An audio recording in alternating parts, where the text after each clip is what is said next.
السلام عليكم ورحمة الله وبركاته كلنتي wanaagsan asxaabay meel kastood naga daawanaysaan qodobada barnaamijkan idinku hayno gabi ahaantood waxay noqon doonaan maxaa ka soo kordhay xaaladda bariga dhexe gaar ahaan dagaalka u dhaxeeya Mareykanka iyo Iiraan haddaba wararkii ugu dambeeyay ee soo kordhay ayaynu barnaamijka ku soo gudbinaynaa sida caadada ahayd ciidamada Mareykanka war-saxaafadeedkii saakay ay soo saareen wareegii 13aad oo ay sheegeen inay xalay sameeyeen ilaa saakay weeraro ay ku qaadayeen Iiraan iyo jawaabaha Iiraan ay bixisay iyo halka iyana ay garaacday wararkii ugu dambeeyay idin haya xog qarsoodi ah oo la helay oo sheegaysa in Mareykanka ciidankiisa ku sugan bariga dhexe gaar ahaan maraakiibta gantaalihii ay ka dhamaadeen Mareykankana uu hadda raadinayo meel uu ku joojiyo dagaalka si uu hub iyo qalab kale ula yimaado ciidanka ilaalada kacaanka Iiraan oo arinta ku fahmay isla markaana haddaba xalay ilaa saakay maxaa ka cusub caalamka gaar ahaan bariga dhexe barnaamijka ayaynu ku haynaa Mareykanka ayaa waxay soo saareen ciidankiisa war ku saabsan howlgallo iyo duqeymo xalay ay ka sameeyeen meelo kala duwan oo Iiraan ka tirsan waxayna ugu magac dareen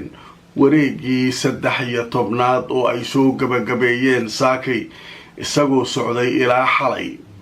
haddaba weerarada Mareykanka iyo iska caabintii dhacday ayaanu marka hore barnaamijka ku bilaabaynaa haddaba taliska dhexe ee ciidamada Mareykanka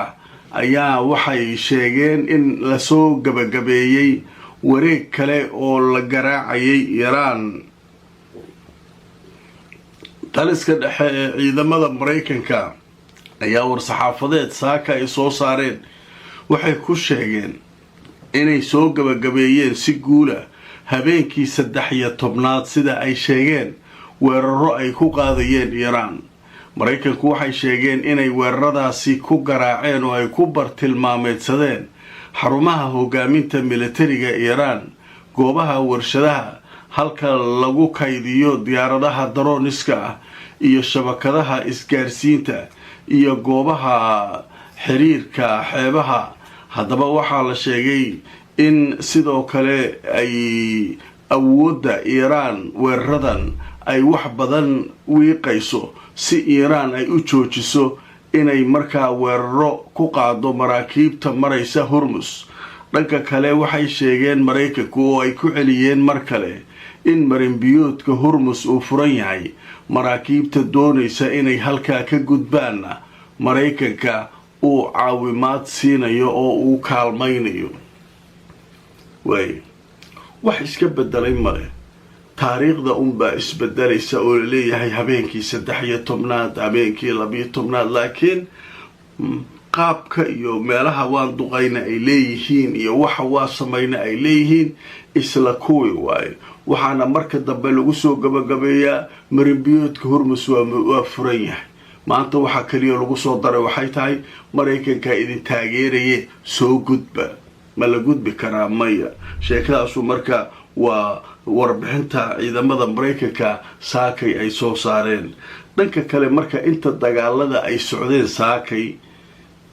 diyaaradaha isku dayay inay weerar ku qaadaan magaalada Tahraan ee caasimadda Iiraan laakiin difaaca cirka Iiraan ayaa waxay sameeyeen wax la yaab leh oo ay si adag ayay magaalada u difaaceen sida warbaahinta saaka ay leedahay haddaba aan idin tuso wararkii ugu dambeeyay 4 qof ayaa dhimatay ayaa la sheegayaa 7 kalena way ku dhaawacmeen weerarada Mareykanka ay ku qaadeen 5 gobol oo kala duwan oo Iiraan ka tirsan haddaba wakaalada wararka ee Iiraan ee yiraahdo IRNA ayaa sheegtay dhimashada 4 qof 7 kalena inay dhaawacmeen dhanka kale telefishinka Al Jazeera ayaa xaqiijiyay in markaa difaaca cirka ee Iiraan uu wacdaro ka sameeyay caasimadda Iiraan ee Tahraan wakaalada wararka ee yiraahdo Mahar ee Iiraan ay leedahay ayaa sheegay in difaacaadka cirka Iiraan ay si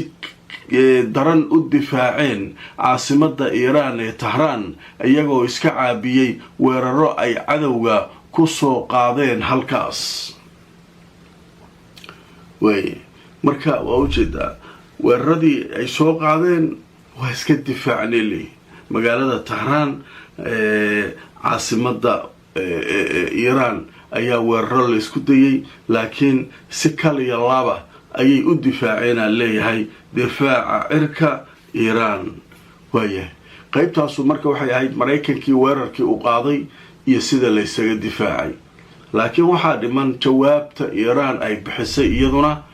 weerarkii xalay markii la soo qaaday jawaabta ay ka bixisay haddaba markaa raadto soo wararkii ugu dambeeyay ciidamada Iran ayaa iyaguna war ay soo saareen saakay waxay sheegeen inay ku bartilmaameedsadeen laba saldhig oo ciidamada Mareykanku ay ku sugnaayeen kuwaasoo ku kala yaala saldhigga la yiraahdo Sheikh Ciisa oo Bahrain ku yaala iyo saldhigga la yiraahdo Al-Azraq ee Urdun ku yaala haddaba waxay sheegeen Iiraaniyiintu inay diyaarado daroonisa ku garaaceen goobo markaasi iyaguna uu kayd shidaal uu u yaalay ciidamada Mareykanka iyo meel ay deganaayeen ciidanka Mareykanka oo la yiraahdo Sheikh Ciisa oo ku yaala Bahrain dhanka kale waxay sheegeen inay iyaduna daakum ka dhigeen saakay goob ay ku urursanaayeen diyaaradaha darooniska Mareykanka saldhigga Mareykanka ee la yiraahdo Al-Azraq ee ku yaala Urdun way saakay marka waxaa loogu jawaabay labada meel ayaa iyaguna si xun loo garaacay meel shidaal u yaalay meel ay deganaayeen oo Bahrain ahayd iyo meel diyaaradaha darooniska ay ugu jireen oo marka ay ugu xareysnaayeen ayaa halka iyaguna waxay sheegeen inay burburiyeen marka warar xog sir ah la helay marka saak xog sir ah ayay warbaahintu soo heshay saak Mareykanka ileen xalay waxa noogu dambeysay isagoo booteynaya hawada la xiri doonaa kana la xiri doonaa waxay leeyihiin ninkan tabarba ma hayo hawada la xiraayo weerarka u qaaday maxay sababta uu inta u sameeyo waa inuu barashar ku saaro Iran inay ogolaato xabad joojin si hubkii oo ka dhamaaday uu ninka u keensado oo fiirsada kaartadii gabgabtii wixii waa la soo ogaaday xalay dhan aan lahayn maxaa dhici doona wax dhici doona mana leenikan maraakiibtii waaba ka dhamaadeen gantaali xabad joojin iyo meel uu hub baaratay qaab uu hub ku keensado rabaa xabad joojinta markii la galo laakiin nimanka Iiraaniyiinta waa niman balaaya ciidanka ilaalada kacaanka Iran marka maxay ogaadeen ninkan gabgabtiisa ogaadeen waxay yiraahdeen xabad joojin ma rabnaba soo socodeen xabad joojin ma rabno inay wax ka dhamaadeen ogeyn oday marka waa wareer haddaba marka wargeyska la yiraahdo Sharqul Awsad oo soo xiganaya ilo muhiim ah ayaa waxay ogaadeen xogta ka dambaysa gabgabta Trump haddaba markaan idin soo wararkii ugu dambeeyay jirada la yiraahdo Sharqul Awsad waxay leedahay ciidamada Mareykanka waxa ay hadda ay door bidayaan inay isticmaalaan diyaaradaha waaweyn ee B1 la yiraahdo marka goobaha ay leeyihiin Britain ka soo kacaya kadib markii ay makhaasiinadii gantaalaha cruiska ee saarnaa maraakiibta Mareykanka ee ku sugan badweynta Hindiya ay dhamaadeen oo marka meesha aan waxba lagu hayninba haddaba waxaa la sheegay marka in Mareykanku hadda ay doonayaan in wada xaajood la galo iyo xabad joojin cusub si markaasi ay u habaystaan oo ula yimaadaan makhaasiinadooda ay mar kale soo geliyaan gantaalo ay keensadaan boojeeda waxaa leeyahay nimankan diyaaradda weyn P1 kaalay noo imaw waa cabsiis diyaaradda wax weyn meesha ay garaacaysa laakiin waxaa leeyahay makhaasiinadii sawaariikhda cruiska iyo gantaalihi ay wateen maraakiibta ku sugan badweynta Hindiya waa dhamaadeen eber wax u haray male marka nimankan waxay hadda doonayaan mufaawadaad wada hadallo cusub iyo xabad joojin ku meel gaar ah si ay hub iyo wax u keensadaan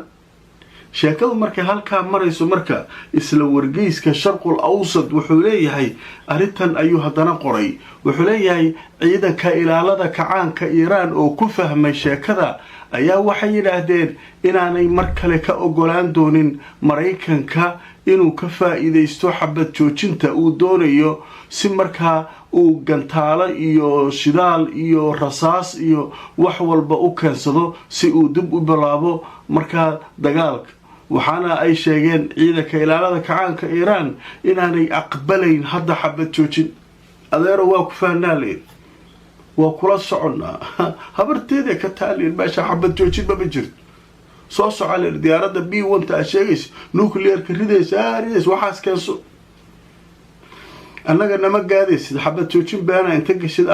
annaga hub iyo rasaas iyo shidaal iyo wax noo dooranaysaa. habarteeda ka ma ujeedaa waa la isfahamsan yahay meeshaan. odaygii marka waa ka taallaa xalay gebgebta saas hala samee kan hala samee waxaasoo dhan wax ka jira malaha lagu leeyay. intaas wuxuu rabaa cadaadis inuu saaro iiraan uu dhaho xabad joojin ma ogoshahay,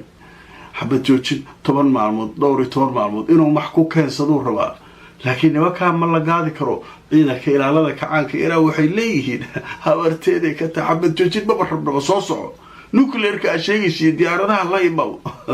xaalku marka halkaasu baraa. dhanka kale iiraan waxa ay u digtay wadamada yurub iyo khaasatan britain oo ay sheegtay in diyaaradaha B1 ay kasoo kacayaan saldhigyadeeda ay maraykanka u ogolaatay ee ku yaala gobolka dhexe bariga dhexe iyo meelo ku dhow. marka waxay leeyihiin hadday taasu dhacdo haddee waan idin weerari doonaa. ingiriiska iyaguna waxay yidhaahdeen annaguna diyaaraan nahay waa isdifaaci doonaa haddii iiraan ayna soo weerarto oo xarumaheena iyo saldhigyada aynu ku leenahay gobolka bariga dhexe meelaha ku dhow haddii lasoo weeraro waa isdifaaci doonaa.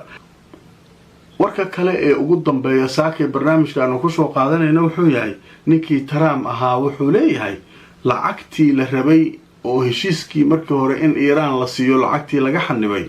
ayaa hadda wuxuu leeyahay lacagtaasaan waxaan kasoo qaadaynaa lacag maraakiibta la burburiyey ee iiraan gantaalaha ku dhufatay dadkii lahaan siinaynaa si ay maraakiibtooda ugu dayactirtaan. lacagta ma asagaa iskale maya, lacagta iiraana iskale, dadkaasaan siinaa weyn. isla markii marka waxaa jawaab siiyey ninka la yidhaha Cabbaas Caraaqji. haddaba jawaabaha laysu diray aan idintuso markan wararkii ugu dambeeyey sheekadaa laga qoray. haddaba waxaa la sheegayaa Trump inuu sheegay oo uu soo saaray war ku saabsan inuu magdhow siinayo maraakiibta khasaaraha uu kasoo gaaray maranbiyoodka Hormuz. magdhowgaas lacagta laga bixinayana ay tahay lacagta ka xaniban iiraan ee maraykanku ay hayaan. haddaba waxaa la sheegay Trump uu leeyahay in markaa lasoo qiimaysto shixnadihii saarnaa iyo wixii ku gubtay iyo waxaas si markaa ay lacagta iiraan arrinkaa looga bixiyo. haddaba dhanka kale Cabbaas Caraaqji ayaa arrintaa ka jawaabay oo u sheegay Trump hadduu adeegsado lacagta iiraan in xaaladdu sida ay tahay hadda ay iska bedeli doonto. Cabbaas Caraaqji wasiirka arrimaha dibadda iiraan ayaa ugu hanjabay in aanay marnaba iiraan aqbali doonin lacagaheeda in siduu rabo uu u isticmaalo Trump. waana ka shalaayi doonaa ay leeyihiin. marka nimanka iyaguna fariimahaas ayay saakay hawada isu marinayaan. xaalka guud marka wararkii ugu waaweynaa wixii xalay dhacay iyo wixii saakay dhacay intaasaa ugu waaweynayd bariga dhexe hadday tahay dhanka maraykanka dhanka iiraan xaaladaha guud iyo wixii socda oo dhan. barnaamijka iyagii saakay oo jimcaha asxaabay intaa ayaynu kusoo gabagabaynaynaa. fadlan ku xirnaada barnaamijyadeena xaqiiqda ku salaysan innagoo mar walba idiin soo gudbinaa macluumaadka iyo wararka aan soo gudbinayno halka ay ka yimaadeen. laagareeya oo sheergareeya barnaamijka asxaabay. intaa cusubna ha iloobin inaad subscribe inaad ka samaysataan youtube-ka facebookana follow garey. inta aan mar kale kulmayno asxaabay nabadgelyo.